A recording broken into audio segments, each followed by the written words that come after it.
अस्सलामुअलैकुम। मोहम्मद अज़हर सिद्दीक अपने programme mess views के साथ हाजिर खिदमत है। आज अदालत की ख़बरें बहुत ज़्यादा हैं। मैं शायद हर एक पे तफसीली बात ना कर सकूं, लेकिन कुछ इश्यूज़ पे बड़ी बात है। मंदिर पे जो हमला है रहीम यार के हवाले से सुप्रीम कोर्ट के सामने समाअत हुई, उसमें चाइल्ड पोर्नोग्राफी के हवाले से अदालत का फ़ैसला है। लाहौर हाई कोर्ट के दो बड़े अहम फ़ैसले हैं, वो मैंने डिस्कस करने हैं आपके साथ। सबसे पहले चलते हैं सुप्रीम कोर्ट में रहीम यार खान पर मंदिर पर हमले के केस की समाअत होगी। आइंदा समाअत पर मुतल्लिका कमिश्नर और डिप्टी कमिश्नर को तलब कर लिया गया है। चीफ जस्टिस गुलजार साहब की सरबराही में बेंच के सामने हुई और हिंदू बच्चे को गिरफ़्तार करके थाने में बंद करने वाले SHO के ख़िलाफ़ कार्रवाई करने का हुक्म दिया। अदालत का गिरफ़्तार मुलजमान का ट्रायल रोज़ाना की बुनियाद पर करने का हुक्म है। IG पंजाब सूबाई हुकूमत के साथ मिलकर भोंग के इलाके में डाकुओं के ख़िलाफ़ कार्रवाई करें। मकामी शख्स की जानिब से पुलिस थाने के लिए 5 एकड़ अराजी देने की पेशकश पर गौर किया जाए। मुतल्लिका SHO को भी गिरफ़्तार क्यों नहीं हुआ, सिर्फ महकमाना कार्रवाई नहीं बल्कि उसको गिरफ़्तार करना चाहिए। मंदिर पर हमला करने वाले 95 अफराद को गिरफ़्तार कर लिया गया। एडिशनल एडवोकेट जनरल ने ये अदालत को बताया। गिरफ़्तार अफराद की शेरा शनासाई के लिए नादरा से मुआवनत ली जा रही है। मीडिया वाली चलने वाली फुटेज पर सबके चेहरे वाज़े थे जो पहचाने जा सकते थे। ये चीज़ जस्टिस साहब ने रिमार्क्स दिए। आपने नादरा को ख़त लिख दिया होगा और नादरा की मर्ज़ी है बेशक 2 साल तक जवाब दे। जस्टिस साहब ने कहा पुलिस का काम ख़त लिखना नहीं, ख़त बाबू लिखते हैं, पुलिस ने कार्रवाई करना होती है। ये चीफ जस्टिस साहब के रिमार्क्स थे इस कॉन्टेक्स्ट में।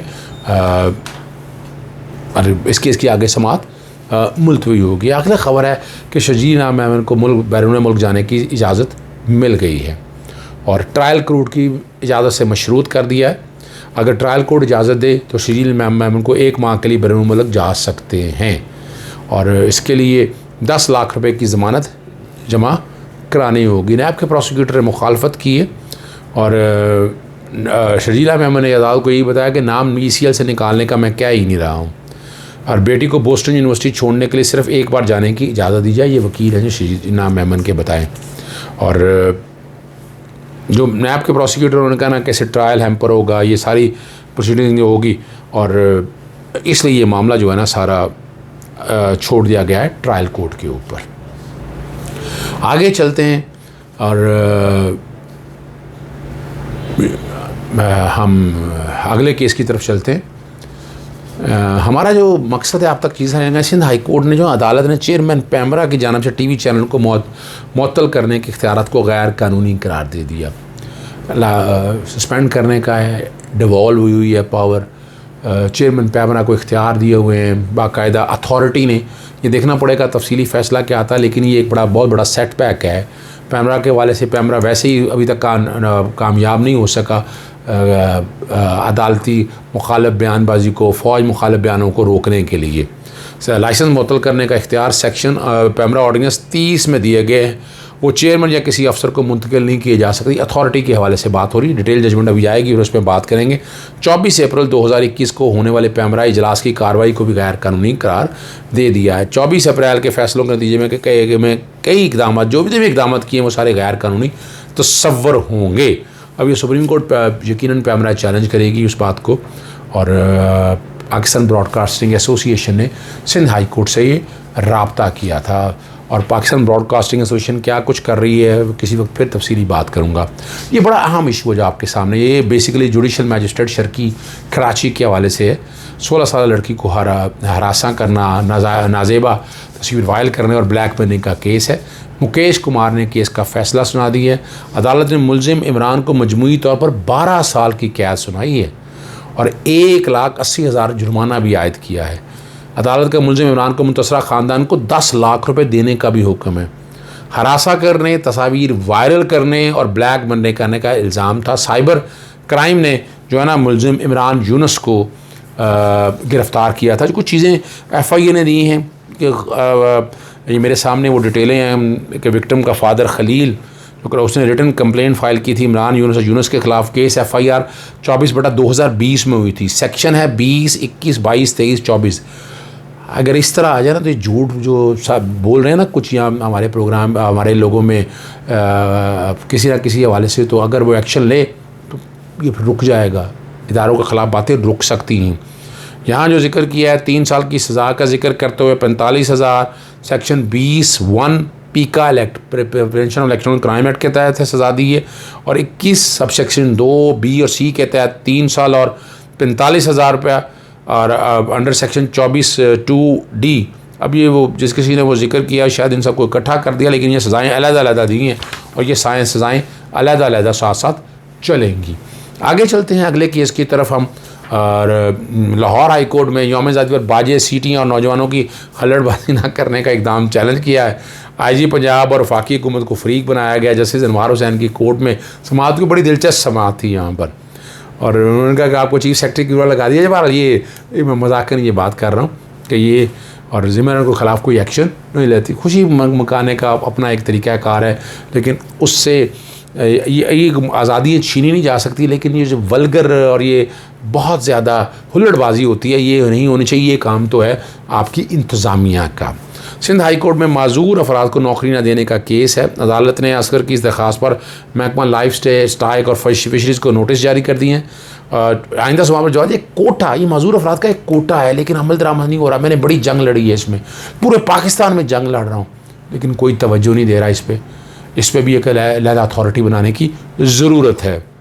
और उसने वकील ने ये बताया कि वो फ़िशरीज़ और इंटरव्यू से तमाम चीज़ें मुकम्मल कर चुका है, और नौकरी ना और जगह होने के बावजूद मोअज़्ज़ज़ शहरी को नौकरी नहीं दी जा रही है। बड़ा ज़रूरी अमर है, हमें इनको बचाना है, हमें इनके साथ बेहतरी करनी है।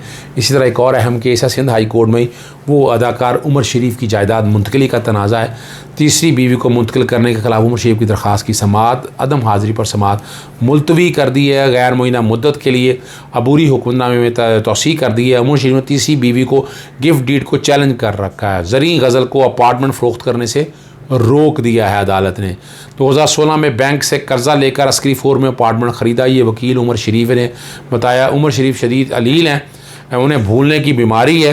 अदालत के दौरान तीसरी बीवी ने दिसंबर 2020 में खौफजदा करके अपार्टमेंट अपने नाम कर लिया। ख़दशा है कि 11 करोड़ रुपए का अपार्टमेंट है, ज़री गज़ल जो है ना फ़रोख्त ना कर दे और इस गिफ्ट डीड को कलअदम किया जाए। उमर शरीफ साहब अगर दे दिया है तो मानना चाहिए आपको, अब जो कुछ भी करना है। अब अगला जो आखिरी दो खबरें बड़ी अहम है। लाहौर हाई कोर्ट का मातहत अदालतों की जानिब से फ़रीक़ैन को अंग्रेज़ी ज़ुबान में नोटिस भिजवाने पर सख्त नोटिस। पंजाब की मातहत अदालतें फ़रीक़ैन को उर्दू और अंग्रेज़ी दोनों ज़ुबानों में नोटिस भिजवाएँ। जस्टिस राहवील कमरान, ये तफसीली फ़ैसला कल मैंने हल्का सा डिस्कस किया था, और तलबी के लिए ना मातहत अदालत को दोनों ज़ुबानों में नोटिस जारी किए, और इस पर अमल दरामद के लिए वफाकी और सूबाई सेक्रेटरी और कानून को भिजवाने का हुक्म दिया है। ऐसा नोटिस जिसे दरख्वास्त गुजार समझ ही ना सके वो फेयर ट्रायल के खिलाफ है। आर्टिकल 10A के ख़िलाफ़ की बात हो रही है। फेयर ट्रायल सिर्फ अंग्रेज़ी बोलने और समझने वालों का नहीं बल्कि हर शहरी का बुनियादी है। कि बड़ा अच्छा फ़ैसला दिए अकरम शेख साहब के साहबजादे हैं, अच्छे वकालत बड़ी अच्छी रही है। सुप्रीम कोर्ट ने भी फेयर ट्रायल की बुनियाद पर उर्दू में नोटिस जारी करने की प्रैक्टिस अपना का इख्तियार करने का फ़ैसला दिया था। माशरे की बड़ी तादाद जो है ऐसी है जो अंग्रेज़ी नहीं पढ़ सकती। अदालत ने उर्दू और अंग्रेज़ी में नोटिस जारी करने का अहकामात करने के लिए कापी जो मैं आपको पहले बता चुका हूँ सेक्रेटरी कानून वगैरह को भिजवाया है। और 17 लाख रुपए की डिग्री जारी करने के खिलाफ नज़रसानी की दरख्वास्त अदालत ने मंजूर कर ली है। और तकरीबन जो है ना ये 10 सफ़हात पर मुश्तमिल फ़ैसला है, और जाली मुकदमे का पर्चे का जो है ना वो पर्चा दर्ज करवाया गया था, और जेल हकाम को ने दरख्वास्त गुजार को अदालत के रूबरू पेश किया है। एडिशनल जज की जानिब से दरख्वास्त में हाज़िर होकर मौक़िफ़ लेने के लिए 10 रोज़ की मोहलत दी गई, और जेल में होने के बायस रिश्तेदारों से राब्ते ना था। दरख्वास्त को वकील फराहम करने का मौका भी फराहम नहीं किया गया, और केस को वार्निंग भी नहीं दी गई, और हक़ाइक़ और दलाइल को मद्देनज़र नहीं रखा गया। दरख्वास्त गुजार को सफाई बयान करने का मौका देना अदालत की ज़िम्मेदारी है। ये जो चीज़ है वहाँ पर सामने अदालत के सामने ये रखी गई है, और दरख्वास्त गुजार की दरख्वास्त को मंजूर करके फ़ैसला दरख्वास्त गुजार 10 रोज़ में एडिशनल जज शेख उबरा की अदालत में पेश हो। ये तफसीली फ़ैसले में ज़िक्र किया गया है। और अगला जो है वो बड़ा अहम है। मसनूई दूध फ़रोख्त करने वाले इंसानियत के दुश्मन करार हैं। 5 मुलज़मान की दरख्वास्त ज़मानत पर फ़ैसला कर दिया। ज़मानत मनसूख की है। जाली फ़रोख्त करने वाले मुसलमानों की ज़मानतें खारिज है, मुआशरे के ख़िलाफ़ जुर्म है। It's a war, it's a crime against society. बड़े जुर्म का इर्तिकाब किया है, इंसानियत के दुश्मन है। जैसे सोहेल नासर ने कहा, ऐसे मुलजमान मुल्क के लिए बदनुमा दाग हैं। मुलजमान मसनूई दूध बनाने में मसरूफ़ थे। मुलजमान के कब्ज़े से कुकिंग ऑयल, खुश्क पाउडर, दूध पाउडर और दीगर अशिया बरामद की गई है। खुश्क दूध जो है मीठा जहर है। मसनूई दूध इंसानी जिस्म को बीमारियों का घर बनाता है। मसनूई दूध जिगर और गुर्दे की बीमारी का सबब बनता है। मसनूई दूध बच्चों के लिए जहर कातिल है। जस्टिस साबका चीफ जस्टिस जनाब जस्टिस साकिब निसार साहब ने इस पर बड़ी मेहनत की थी, लेकिन ये इतना आसान काम नहीं है। और आखिरी केस की तरफ चलते हैं। इस्लामाबाद हाई कोर्ट में मेडिकल एंड डेंटल कॉलेज में दाखिलों में नए रूल्स के ख़िलाफ़ केस की मुतफ़र्रिक़ दरख्वास्त पर पाकिस्तान मेडिकल कमीशन और दीगर को नोटिस जारी कर दिए और केस की समाअत इस कॉन्टेक्स्ट में हुई।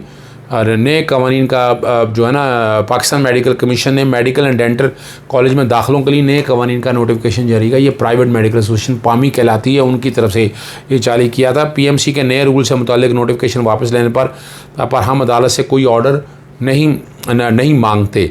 मरकज़ी दरख्वास्त को समाअत के लिए मुकर्रर कर दिया जाए।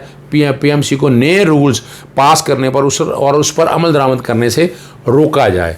पीएमसी को मेडिकल कॉलेज या यूनिवर्सिटी को दबाने और मुकम्मल कंट्रोल करने से रोका जाए। पीएमसी ने मर्जी से कॉलेज और यूनिवर्सिटी की कैटेगरीज बनाई है, वकील पामी कहते हैं। क्या आप बता सकते हैं कि पीएमसी ने कैटेगरीज कैसे बनाई? अदालत का इस्तफसार है।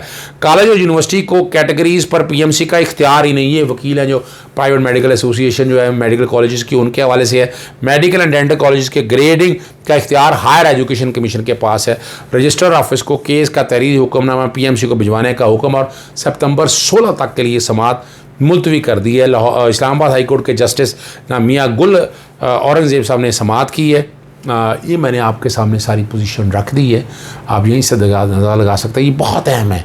अदालत में लोगों को पता नहीं चलता कि क्या क्या प्रोसीडिंग हो रही है, और मैं कोशिश करता हूँ कि इस प्रोग्राम में मैं पूरे पाकिस्तान में अदालती जो मामला है आप तक सामने ले आऊँ, ताकि आप लोगों को पता कर सके आपके हक़ क्या हैं, हकूक़ क्या हैं, कैसे लड़ना है। इजाज़त चाहूँगा।